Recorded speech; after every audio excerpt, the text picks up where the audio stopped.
Jean-Marie Villa, donc architecte et enseignant à l'école d'architecture de Bordeaux, a proposé à ses étudiants en Master 2 de réfléchir sur un réaménagement d'un quartier à Bazas, et nous lui avons proposé l'aménagement des petites places du quartier du Prêche et du Mercadil, de façon à aménager quelque chose qui soit un peu plus harmonieux que ce que ça l'est maintenant. Ces étudiants ont réfléchi pendant quelques semaines et à partir de ça sont venus restituer leurs études pour lesquelles il y a des choses très intéressantes dans chaque proposition. Ils sont répartis entre 4 groupes. Je vous rappelle qu'ils ont des origines de formation qui sont à dominante géographie et aménagement, mais il y a sociologue, mais il y a architecte, mais il y a aussi langue appliquée, c'est assez varié. Ils sont qui ont dans l'objectif de formation, c'est de devenir à l'issue titulaire d'un master d'urbanisme opérationnel qui leur permet d'intégrer soit des collectivités territoriales, soit des bureaux d'études privés, plusieurs systèmes en tant que chef de projet. Ils ont donc réparti leur travail par des thématiques qui sont différentes sur les groupes. D'abord, c'est une réflexion sur la centre Bazas et un focus, on va dire, sur le quartier Saint-Martin. Et Bazas, un quartier historique à révéler. Le quartier historique en question, c'est Saint-Martin, évidemment. Donc il y a des approches qui sont pas de même nature, je pense que ça peut se compléter et ça vaut vraiment un panel. Voilà. Alors, allez-y, mesdemoiselles. Au cœur de cette histoire et de ce patrimoine, il y a surtout la grande cathédrale avec sa grande place, qui est un lieu de vie principal, un lieu de rencontre principal, qui est vraiment support de vie pour les Bazadais, notamment avec son marché. Pour nous, finalement, on a l'impression que si cette place qui est un peu le symbole de Bazas peut écraser le reste de la ville, qui a quand même beaucoup de richesses qui pourraient être largement exploitées, donc notamment le chapelet de place qui sera notre sujet, donc la place Berlier, la place Saint-Martin, la place du Prêche ou encore tout en haut la place du Mercadil. Donc on a essayé de s'intéresser à comment intégrer ce chapelet d'espace public au sein du système urbain de Bazas. Donc cette vieille ville, quand on la regarde comme ça, tout d'abord on peut s'apercevoir qu'elle a une configuration particulière parce qu'elle épouse un site particulier, elle est sur un éperon rocheux. Donc c'est aussi pour cela qu'elle est venue s'installer là.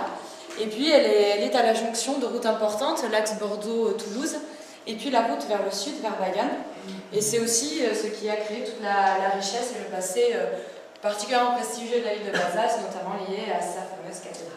Le quartier des Couvents, donc au nord-est de la place, un quartier entre place centrale et la porte est, identifiable lui par son ensemble patrimonial, notamment ses espaces publics, aussi son dégradation de belle qualité. Le quartier des commerçants au nord-ouest, lui, il assure finalement par ses façades la représentativité de sa nature commerciale, avec ses limites qui sont marquées par des commerces. C'est aussi la porte principale de la ville.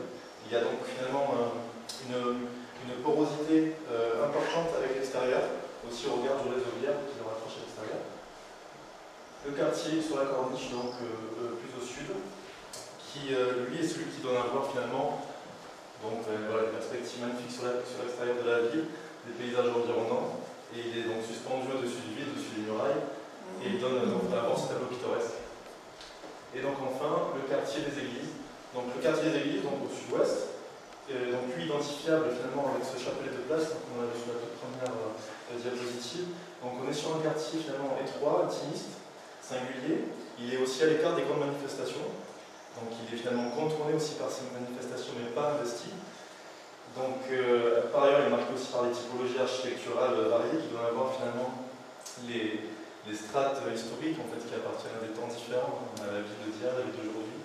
Justement, en termes de porosité, en termes de lien entre la vieille ville et la ville extérieure, on a pu se rendre compte qu'on avait une relation très inégale. Par exemple, on a remarqué que ce quartier-là, on avait vraiment une muraille massive qui empêchait tout contact avec la ville extérieure. Après, on a le quartier qu'on a qualifié quartier des commerçants, qui lui par contre est très ouvert justement par sa qualité commerçante, où là, on a une porosité qui est plus complexe.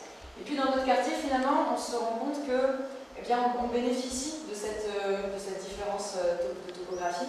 Et on a donc certes une muraille, mais on a de très très belles vues sur l'extérieur, il faut juste savoir les trouver. Mais on a justement quelque chose d'assez particulier. En termes d'accès, on peut faire les mêmes remarques évidemment, comme par exemple la rue du Mercadil ou la rue Saint-Martin. Par contre, ce qui fait toute sa particularité, ce sont tous ces petits cheminements piétons, notamment la rue Courtoise, et qui sont particuliers, qui créent une ambiance finalement plus atypique, plus intimiste. On ne retrouvera pas forcément ailleurs. Et cette ambiance-là, qu'on a pu trouver dans ce quartier, pas forcément dans d'autres, on peut le voir également par rapport à l'approche de ce quartier avec la grande place, la place majeure de Bazas. On a surtout ce chapelet de place qui vient traverser le quartier. Et en fait, on se rend compte que finalement, ce quartier-là, il reproduit à une petite échelle le tissu d'un bourg médiéval. Et c'est sûrement pour cela que lorsqu'on est dans ce quartier-là, on a ce sentiment de vase clos, puisqu'il pourrait fonctionner de manière complètement autonome avec une place principale, une place secondaire, des rues étroites ou des rues plus importantes. On a vu également une appropriation à un mode de vie différent des habitants qu'on a souvent vu dans la rue, circuler, des habitants qui restent sur le pas de leur porte avec leurs chaises installées. En plus, comme le disait Ludovic, on a un certain éloignement de la place centrale, donc on a eu vraiment cette sensation de quiétude. Et puis finalement, ce quartier, pour nous, il est relativement inexploré, il a un fort potentiel et on pourrait vraiment beaucoup plus le mettre en valeur. Et on s'est rendu compte que finalement, toutes ces petites places, tous ces trous qu'on avait pu voir, tout ce vide qu'on avait pu voir dans ce quartier, c'était issu de démolition. Alors il y a eu le percement de la rue du Mercadier, mais surtout, pour les places qui nous intéressent, on a eu la destruction de l'église Saint-Martin, donc à la suite de la Révolution. Et la démolition de cette église a entraîné le glissement de la place Saint-Martin, qui au départ était la place carrée, juste ici, et ça a entraîné son glissement sur une place beaucoup plus grande finalement, et peut-être moins lisible. On ne voit pas vraiment les limites entre cette place et d'autres places. Et puis la destruction évidemment de l'îlot du Berdy, de cet îlot qui a créé la place du Berdy ici. Parce que alors qu'on avait plutôt des ruelles étroites, typiques du bourg médiéval tel qu'on pourrait l'imaginer, on s'est retrouvé avec des espaces très ouverts et qui étaient en complète confrontation avec le tissu qui existait auparavant, avec finalement une très grande exposition à la lumière, au vent et qui nous éloigne complètement de l'ambiance qu'on a pu ressentir dans les ruelles auparavant. On a évidemment une place emblématique avec des proportions exceptionnelles qui sont liées évidemment à la cathédrale.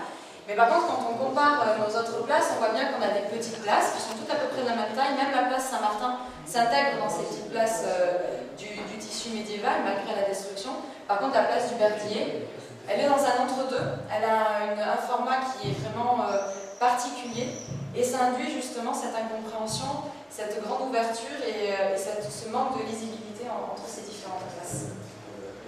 Alors justement, notre réponse finalement, la réponse donc, par nos aménagements, ce serait, comme on disait, donc, de révéler justement. Donc c'est là où on pose la question par rapport au vide. De la re-révéler en fonction de ces places ou révéler tout simplement d'ailleurs ces places. Alors pour ça, on a travaillé sur plusieurs éléments. En fin de compte, sur ici, un grand plateau qui mettrait en valeur vraiment la partie historique la plus importante donc de ce petit bourg médiéval, avec un travail important sur la place Saint-Martin. Et puis ensuite, on va également travailler donc, sur la place Berdillet, et puis sur cet espace, on y parlera à la fin.